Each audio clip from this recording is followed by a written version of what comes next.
Good morning again. Thank you for your patience. Thank you for being here. So this is day 4 of SnT, and we are doing again the lightning talks. So I hope you were with us before in this room. If you were not, I will just remind you a couple of things. So there will be all these presentations for the morning.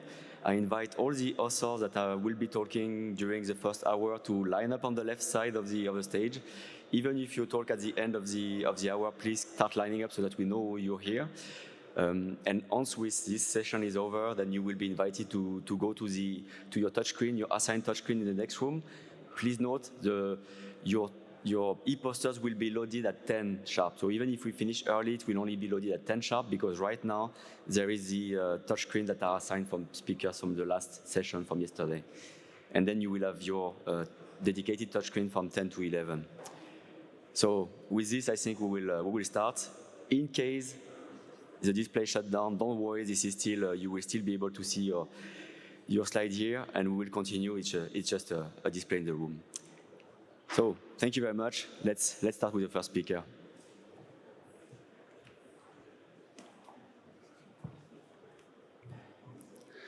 Hello, everyone. At first, I'm very glad to be here with you in this place to talk about our work with my team. I'm Benjamin Post from the French NDC, and our work is about the improvement of the multi-channel maximum likelihood methods.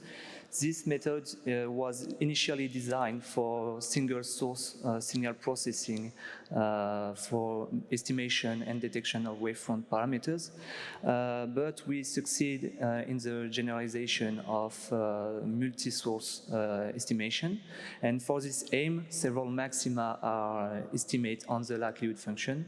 But we have to know the number of sources, and for this issue, we select the number of sources thanks to deep learning methods to estimate the number of sources.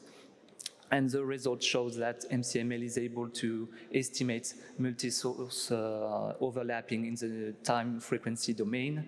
And if you want to know more about all this stuff, all the result, and discuss about the method, I will be glad to answer any question and to discuss with you at the board one after the lightning talk. So thank you very much and have a good day.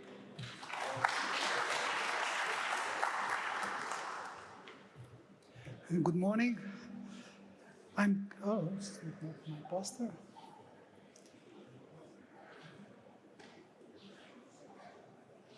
Well, the topic of our work is a statistical filter, which we develop on the basis of higher order statistics to analyze highly distorted or noisy signals which carry information about explosion events or events where a large amount of energy is released in short time of period. So we analyzed signals in the field of hydroacoustics, acoustics, seismics, and we are able, in these circumstances, to get answers when, where, and what happened in this situation.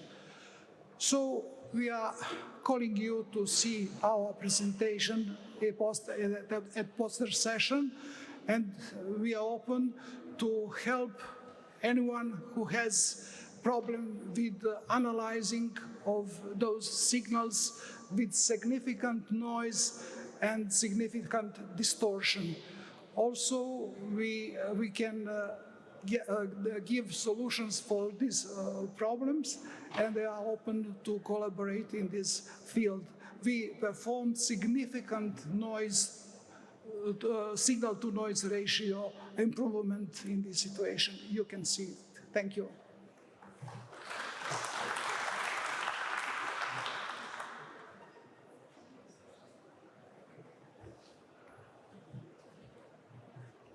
Well, we are from AppTech in US. And objective of this work is basically to use the AI/ML technique algorithm for the classification of material where an explosion can be detonated. And also we want to estimate the source parameters like yield and depth of burial. And we are using TCN and UMAP for the classifications. Then we are using the regression method to get the yield and source parameters, and including their uncertainties. We're using about 48,000 time domain synthetic source time functions for 6 classes of material. And we are also implementing XZBoost using some phasors that we have extracted from TDS, time domain seismograms. These phasors are generally, for example, corner frequency, half width of the initial p-pulse, and some other parameters, which generally can be observed from the recorded data. Then finally, we are also looking at another process to do the same procedure, which is PIN method, physics-informed neural network, where our TDSF we are using as the solution of partial differential equation of wave propagation. To that, we are ingesting the partial derivatives with respect to the TDSF with respect to the yield and depth of burial. And at this point, I would like to acknowledge one of my authors who is not here. He's from Florida Institute of Technology, and he has been giving the framework for the PIN method. I invite all of you to come to our posters, and I would like to engage and get your expert comments so that we can help our algorithm to go faster. Thank you very much.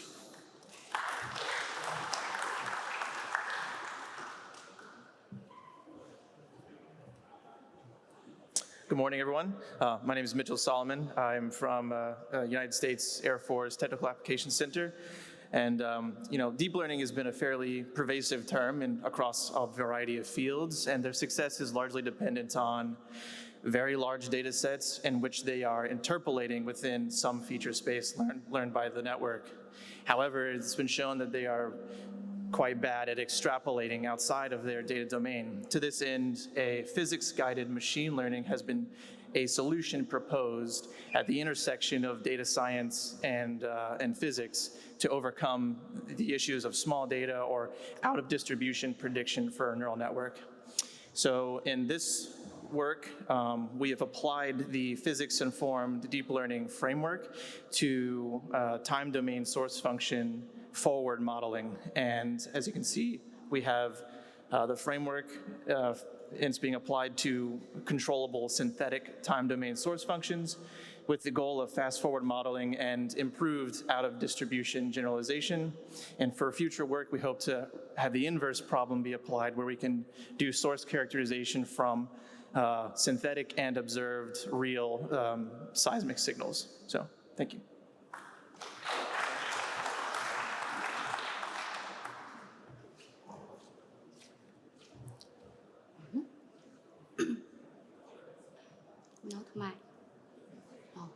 Hello, everyone. My name is Wang Tingting. I'm from Institute of Geophysics, China Earthquake Administration. My topic is about the classification between earthquake explosion and man-induced earthquake. First, we established datasets from feature extraction and spectral amplitude analysis. And second, 2 class and 3 class models were constructed by different AI methods. And then we compared the indicators of different classifiers and found that the feature extraction method can more clearly highlight the different kinds of seismic events. And if you want to know more about this, come to see my poster. Thank you.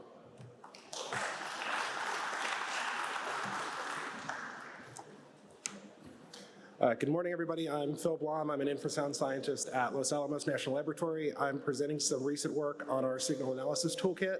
InfraPy, this is an open source tool. The URL is on the poster slide here, and it's also on the poster itself. 2 of the things I'm really highlighting are work we did for the Tonga volcanic eruption and a recent investigation into some machine learning for infrasound detection. So please come by if you're interested in infrasound signal analysis.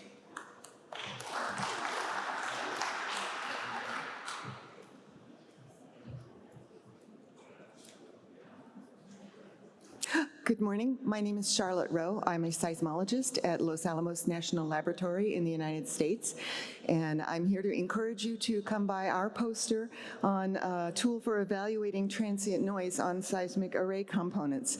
The idea being that as we increasingly move towards automated analysis, including on our seismic arrays, something that can really screw up your analysis is the appearance of noise on one or more channels. And if it's a persistent noise, then you can just leave it out of your analysis a priori. But we have noise that sneaks in there that we don't know about, and it takes a lot of time and effort to go back and find it. And if you don't find it, it could compromise your analysis. Even if you get the same answer, it could affect the amplitude of your signal and your analysis. And if you're using a thresholding technique in your automatic processing, then you don't know that you've actually missed an event. So we have two methods that we're using. They both rely upon a jackknifing system applied to the singular value decomposition of the array components. One of them is a binary clustering, and the other one we're starting to experiment with using random sampling with Mahalanobis distance in order to accommodate very large arrays, so that you could apply this technique to active source experiments, you could apply it to large N deployments, you could apply it to your DAS data, which we have an example of at our poster. So please come by. I'm seeking input on statistical analysis methods because that's something that I know next to nothing about. Thank you.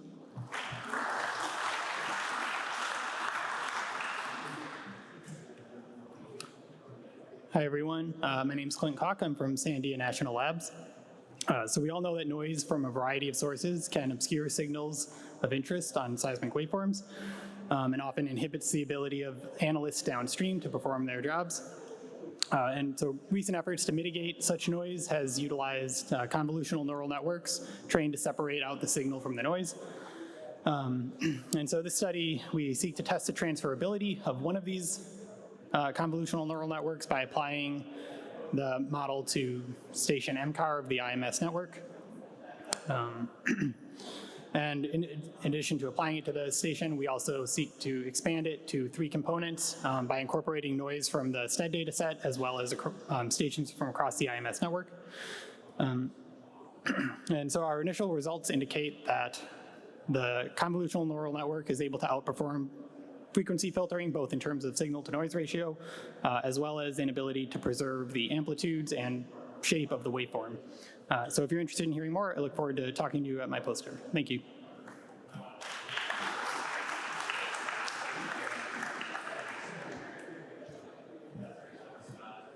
Hi, my name is Rigo Tibi from Sandia National Laboratory in the United States.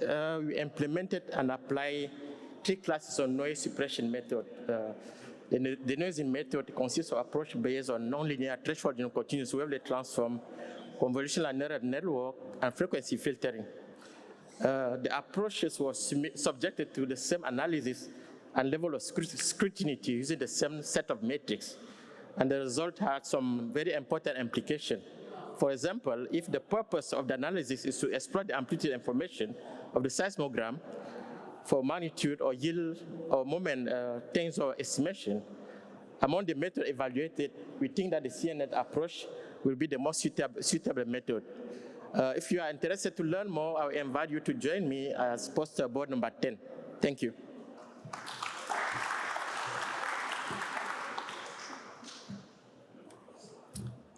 Hello, I'm Eric Myklebust. I'm from the Norwegian NDC, Norsar, and we would like to use our vast array of signal stations in the Norwegian seismic network to aid in our detection pipeline.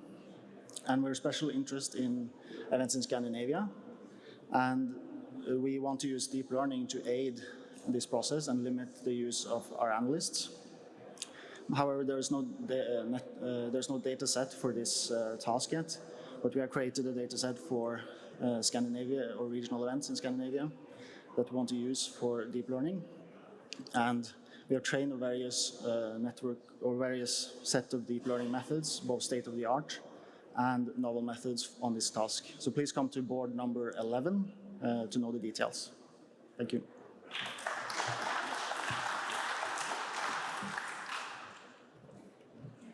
Good morning. My name is Andreas Köhler from the Norwegian NDC, Norsar. And as you probably know, array processing is an integral part of automatic event detection pipelines at the IDC and many NDCs. And it includes beamforming to detect phases and also the measurement of slowness, which is important for the back azimuth and which is used in event association and location. And usually for that, we assume plane waves and known velocity model with expected slowness ranges, but it is well known that there are derivations of these theoretically expected slownesses. And what we suggest is to, instead of using a classic FK approach, use a machine learning approach where we use a combined back azimuth regression and phase classification neural network for this task. And this is using as input data directly time differences measured on the array, so it doesn't assume a plane wave. And we train it with seismic events from Scandinavia, observed on several IMS arrays. And if you're interested in the results, please come to my poster. I think it's 13. Thank you.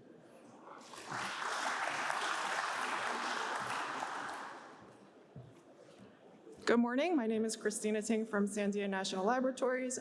Today I have a poster addressing the problem of seismic event detection, which is a very tedious and time-consuming task for analysts. We have multiple analysts that have to go through waveforms multiple times, accepting, rejecting, or adjusting picks. So the objective of this poster is to provide data science solutions to help alleviate some of this manual burden, specifically by providing measures of uncertainty quantification that can assist with data triage, that can help inform the analysts as to which waveforms require their expert attention and which waveforms do not.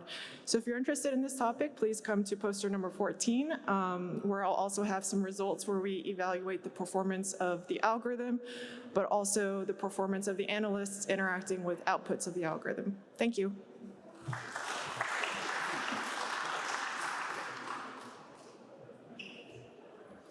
Hi, I'm Lisa from Sandia. We've been building models or exploiting catalogs and bulletins to build models with deep neural network architectures for a while now for event discrimination. It works pretty well. Although we know we get decreases in accuracy when we say change our picking strategies, add new stations, move out of the area. And at the same time, we've been thinking and exploring a lot about how to do practical decision support through Bayesian approximations with those models. And so this poster is here it is. This poster is a conversation about how to build and deploy those kinds of models across different catalogs. So when should you, which catalog is going to be most informative for a certain prediction? When should you expect your model to start abstaining from decisions? Those sorts of questions. So if you have any interest in any of those topics, come see me. I think 15 might be my poster number. Thank you.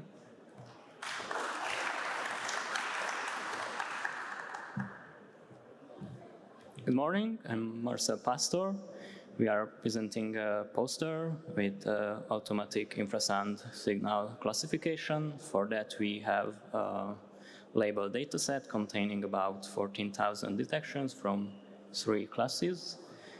For training, we use 2 different classifiers, per vector machines and random forest.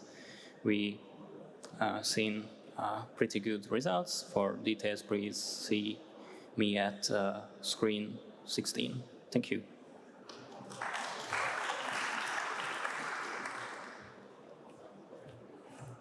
Hi, good morning. My name is Tiago. I'm working at CTBTO, and at CTBTO we have been exploring the use of high-performance computing for long-range sound propagation in the ocean. So, and in this poster we will show you some examples of how high-performance computing has been using for underwater acoustics and how we are adapting that knowledge for long-range propagation in the ocean here at CTBTO. So we'll show you some practical examples and also some conclusions that we have been getting from our experiments. Thank you. Good morning, everybody. So, as the title mentioned, our contribution is about seismic signal classification. This means the recognition of seismic event sources based on the recorded signals. As you know, these days, many seismic digital monitoring networks are installed all over the world, and these seismic networks are made of many stations that can record a large amount of data. This data could be generated by different sources, and the first processing step that should be done before any other processing is the classification of these events.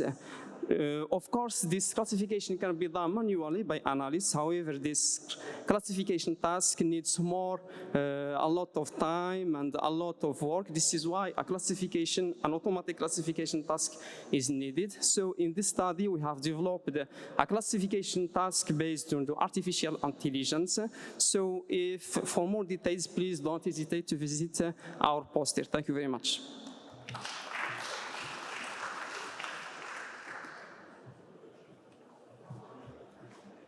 Hi, my name is Erica Emery from Sandia National Labs in the USA. And my poster is about our tests of a variety of paired neural network models, which is, for those of you who are unfamiliar, a type of machine learning. And they were trained to recognize similar waveforms, similar to what you would expect for aftershock earthquakes. The goal really is to see if this paired neural network approach can be an alternative to cross-correlation. Overall, we found that the existing models struggled to generalize to the real aftershock data. However, we did see some improvements with fine-tuning, so come to my poster and talk with me about it. Thanks.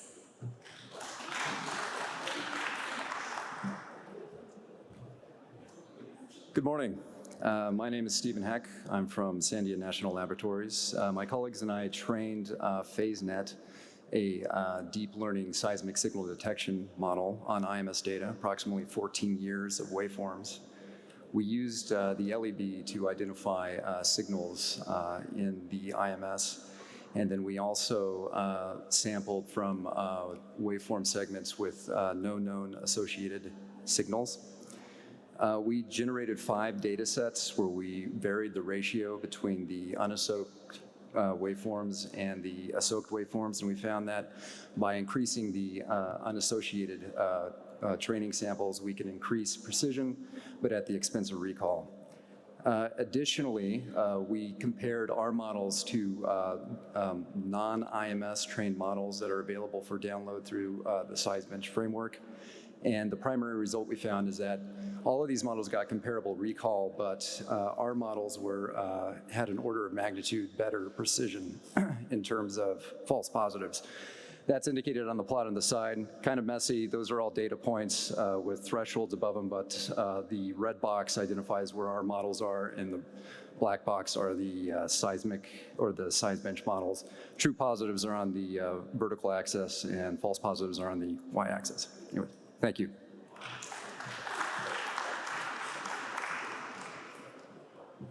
Just a second.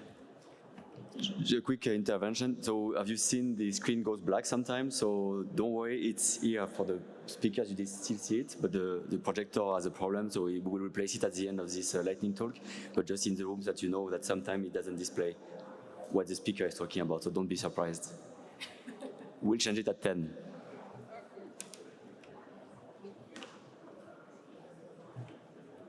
Good morning, everyone. My name is Svetlana Nikolova. I'm a seismologist at the Nuclear Monitoring Section of Australian NDC in Geoscience Australia.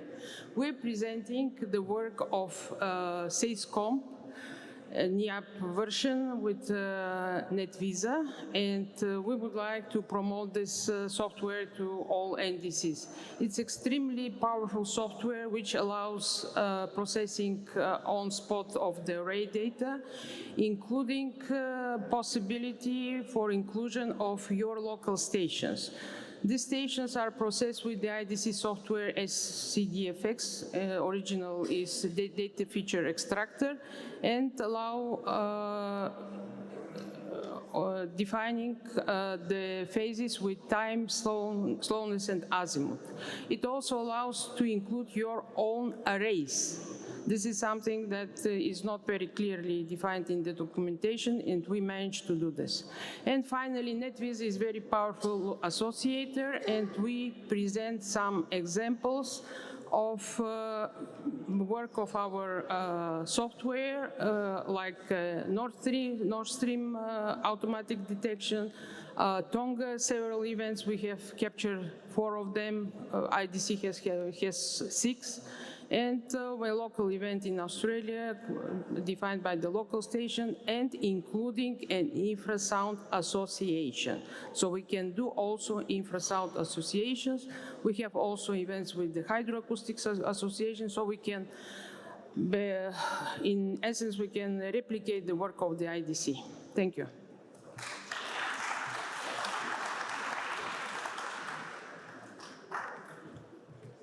Hello, I'm Noriyuki Kushida from CTBTO. We are porting our code, numerical simulation code onto HPC system, and today we focus on the 2D parabolic equation hydroacoustic code called RAM.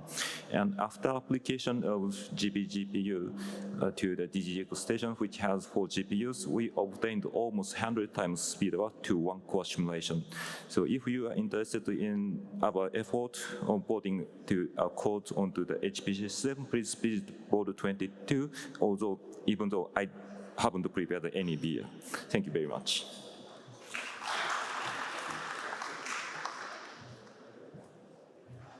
Good morning, everybody. I'm Mikhail Roscoe from ISTI team from United States, and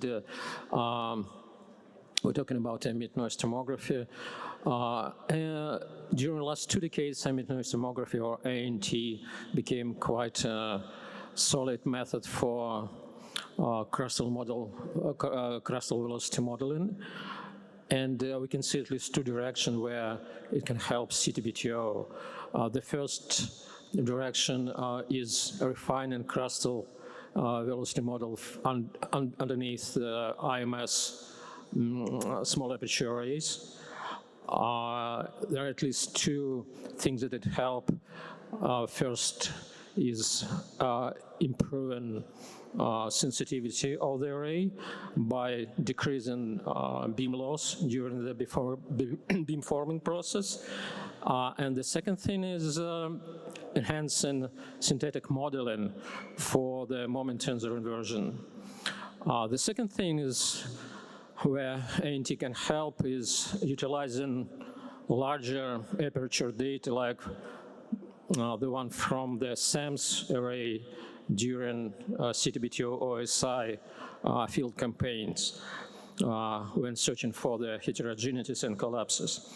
So during our work, we tested a bunch of ANT methods, created sort of the toolbox, multifunctional ANT toolbox, and built a number of relevant use cases. So if anybody interested in it, please welcome to our station number 24. Thank you.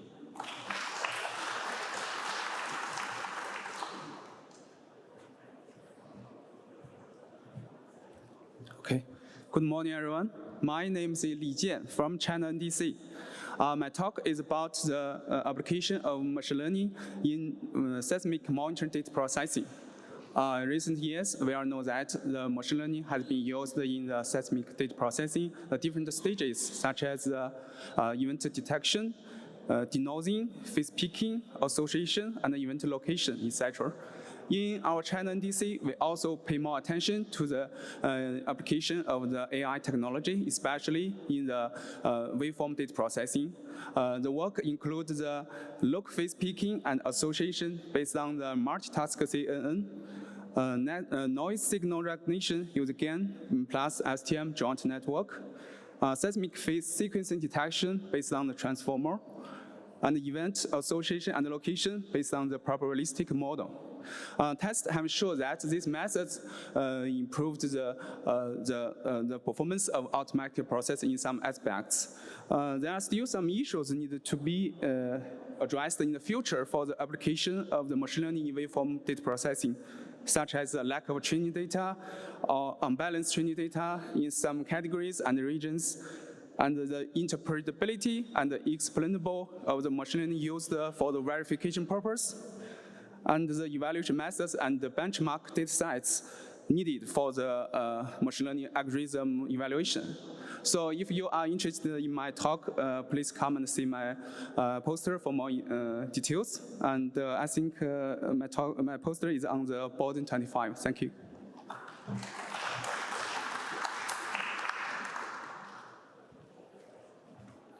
Hi, good morning, everyone. I'm glad to be here with you. I'm Xiaolin Hou, and I'm from the Institute of Geophysics, China's Quick Administration. And my research is about the discrimination of seismic event type of waveform characteristics on the different phases. And the 3 seismic event type was collected around Beijing with the magnitude between lower and than 3, such as natural earthquake and blasting and the mining collapse. And more than 25 parameters were defined from the time and frequency domains, and they are calculated from the whole waveform, the PS phases, and the ratio of the PS phases. And the 3 methods such as SVN, Fisher, and Bayesian probability were utilized for the event discrimination. So as the conclusion, the accuracy based on the P wave and S wave is lower than the accuracy based on the whole waveform. However, the later one could be improved by adding the ratio of the P wave and S wave. Thank you.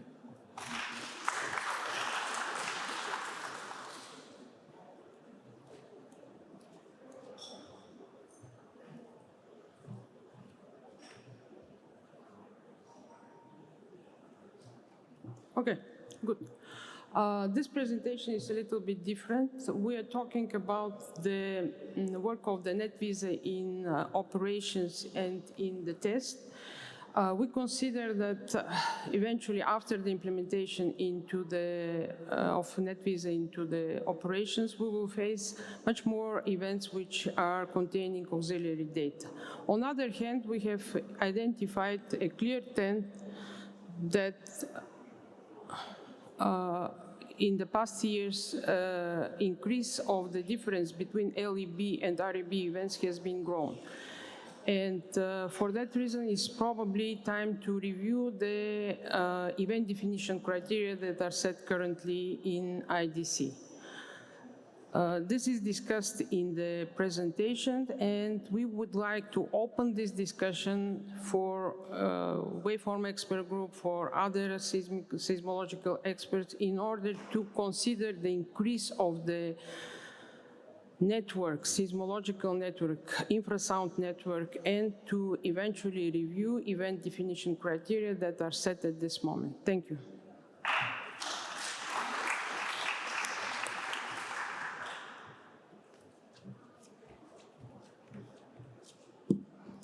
Hello, I'm Malak Khatib. I'm from Ben Gurion University. My colleagues are from Sorek Research Center, Eindhoven University, ETH Sorek, and Princeton and Ben Gurion University as well.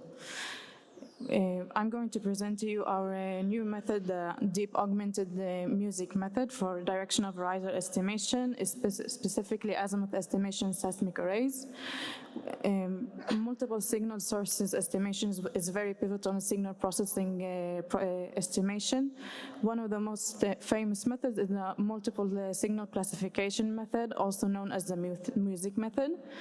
It being a model-based method, it relies on specific mathematical characterization and assumption on the sources itself, which makes it very sensitive to model imperfections and model misspecifications. It has been shown that data-driven methods, they offer a robust and accurate DOA estimation, but since they are data-driven methods, they rely heavily, they are very computationally intensive, and they aren't always implacable. So we offer the deep augmented music. It's a hybrid method of model-based method and data-driven methods. It relies on the flow of the music algorithm. It preserves the flow, which makes it very practical and very computationally less intensive than data-driven methods. And since it relies on data-driven methods, some neural networks, it overcomes the imperfections of the music algorithm itself. In the poster, we show multiple results. One for SnT synthetic narrowband scenarios over misspecified models as well. Broadband scenarios, we have 3 broadband scenarios and compare the deep augmented music method with other model-based and data-driven methods. We also have a simulation for raw signals data that we took from the Gyrus sensor array. The poster is poster 29, so please, you are welcome. Thank you.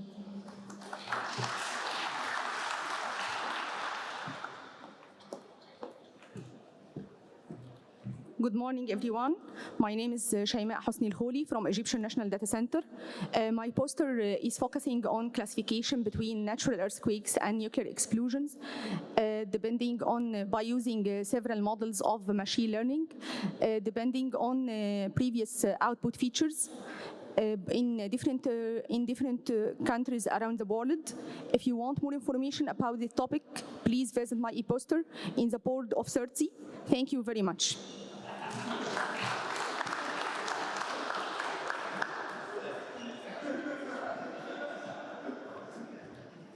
Good morning. My name is Yasmin Hamid Shamki from Iraqi National Data Center. In this work, we used 4 popular machine learning algorithms to compare the performance of each algorithm and identify the most effective algorithm for earthquake detection. It is my pleasure to visit my e-poster. Thank you very much.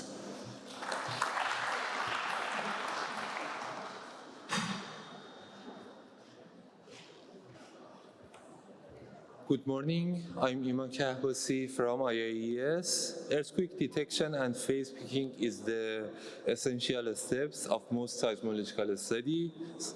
However, many seismic phases remain undetected due to the damping effect and unavoidable noise level in the seismic stations.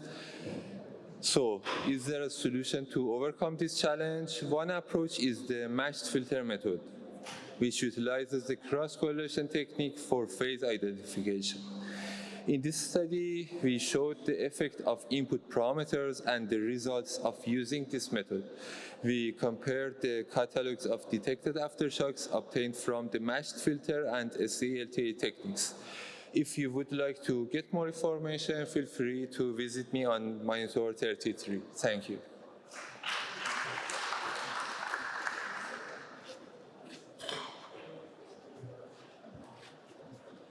My name is Karl Koch, and I am presenting work during the poster session on quality assurance work that has been carried out since the inception of the reviewed event bulletin production as part of PTS IDC review activities. It spanned the period till 2007 in a previous work in a conference in 2015. Further work was completed for the years through 2010. The objective of this work is to demonstrate that the REB has sufficient accuracy and completeness, that location differences of the majority of events are within certain limits with respect to a bulletin of superior accuracy, and also that the number of marginal events, or that the number there's only a marginal number of relevant events that are not detected. The work that I present here relates to the year 2020, and it's based on the web tools that is provided in the ISC's CTBTO ISC link that was developed in the recent decade. I would like to mention related work. First of all, by Fekade Kebede on Tuesday with a similar topic, and he zoomed in on October 2020, and yesterday's poster session by the ISC presented the CTBTO ISC link. Thank you. My poster is number 34, so if I have spurred your interest, come and see.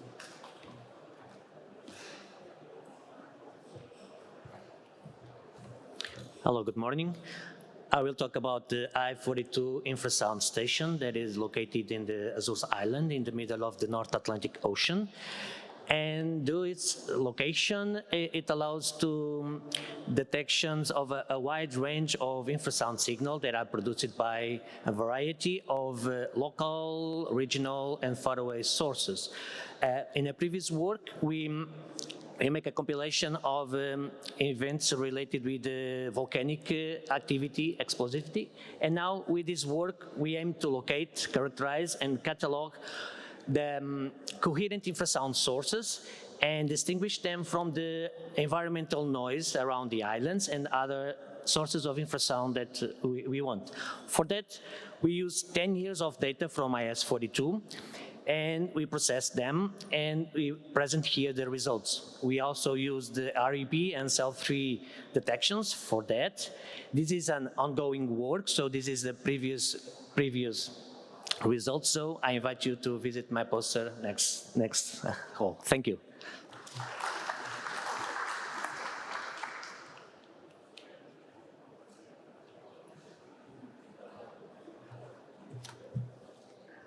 Good morning, everybody. My poster is about classification of seismic events in a database. We perform this classification using the cross-correlation method. We have done it with two approaches. The first approach is time domain, where we calculate the maximum normalized cross-correlation value, and we present it as a heat map. For the second approach, which concerns the time frequency domain, we first do the short-term Fourier transform to derive the spectrogram of the signals.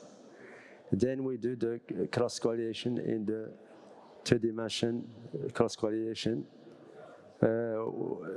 We obtain the heat map. The difference between the two heat maps, let us ask more questions. Then the last stage of the work is classification method that achieves good results effectively in time frequency domain.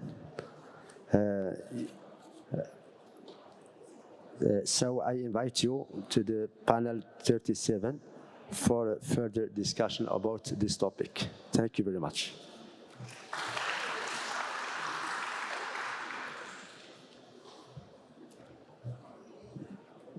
No way. Good morning. My name is Enrique Castillo. I want to invite you to the presentation of this poster, which addresses the problem of classifying events in any bulletin, classifying in terms of tectonic events and non-tectonic events, namely explosions, bogus or misclassified events. It's at the end of the day a classification problem that is very well solved with machine learning. And then we choose 6 of the most known models in machine learning, which were trained with a data set. From part of the data set is about 65,000 events from the REB, plus 6,000 synthetic events that we created randomly. The 6 machines were created and trained with the data set, and it was evaluated the performance and the accuracy of the 6 machines. The results are really very interesting. We achieve about 98% of accuracy in detecting these non-tectonic events. If you have interest in machine learning and non-tectonic events, please stop by and I will be very happy to show you the details. Thank you very much.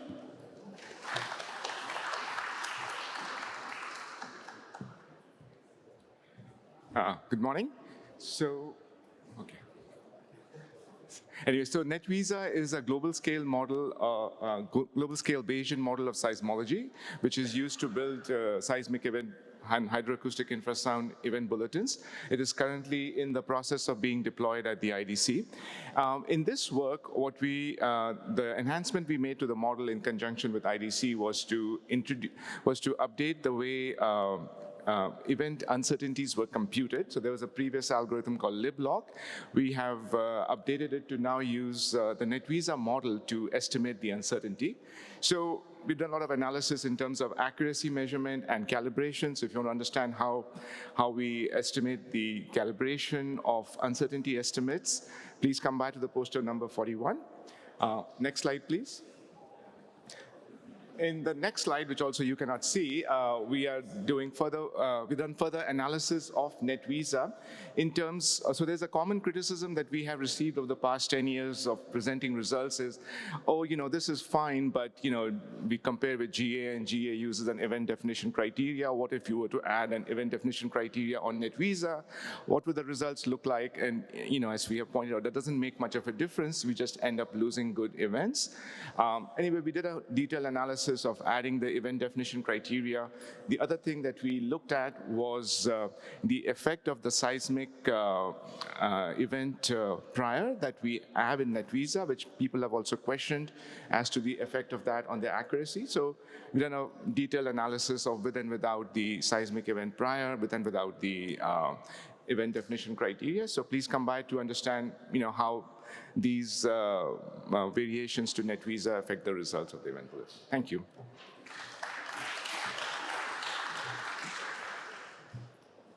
Good morning, all. My name is Ibrahim Abdulmajid. I'm from Nigeria.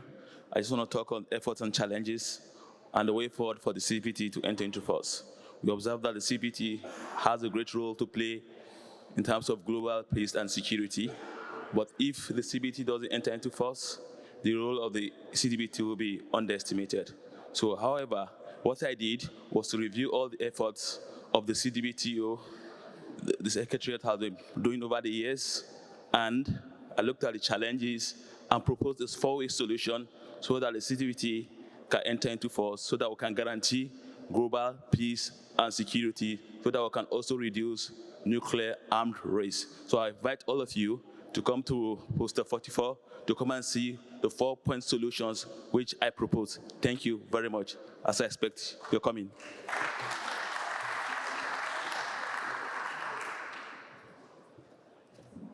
Good morning, everyone. Thank you for coming today into Wintergarten. My name is Ksenia Pernavska. I'm the research consultant at Open Nuclear Network and also the master student at Korea Advanced Institute of Science and Technology. And today I'm presenting my poster on nuclear justice mechanisms for the communities affected by nuclear testing in Kazakhstan and the Marshall Islands. Here you see a little collage with a little bit of a disturbing pictures that all represent all kinds of injustices that nuclear testing caused in the 20th century. And in my research, I tried to address the questions of which mechanisms of justice exist in nuclear testing context, how they have been applied in Kazakhstan and Marshall Islands throughout the years, and what are some possible gaps in their application. Most importantly, for this conference, I was trying to see what CTBTO can do to achieve justice to those communities within its mandate. So if you're curious to know about this, I'll be happy to talk to you next to the poster number 45, I believe. But if you see the full lady in red, you'll find me. So thank you, and I'll be happy to talking to you.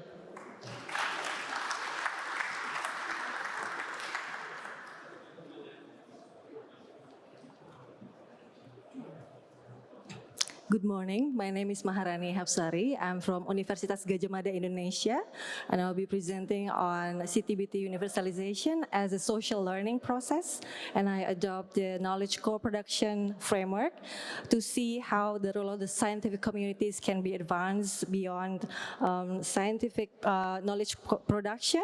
So I study Indonesia as part of the Annex to State Parties, and I documented the interactions between CTBTO affiliated communities and how they transcend the boundary of disciplines and how they also involved in the formation of national interests and public opinion making. So if you are interested in discussing more, I'll be happy to meet you at my poster number 47. Thank you.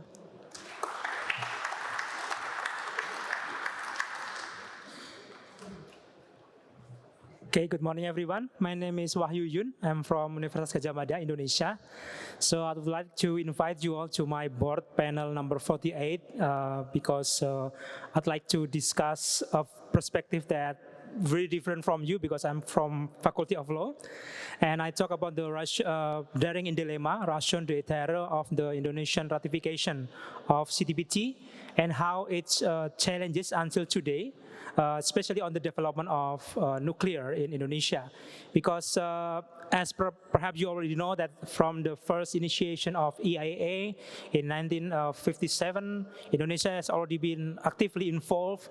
And then also in CTBT, even though we ratified in 2011, but we already ratified so many, NPT, CPPNP, CPPNM, the early notification, and then the Convention of Assistance. However, that's unfortunately didn't supporting the nuclear development in our state itself. So I would very happy if you want to discuss more on that. So see you in the board number 48. Thank you.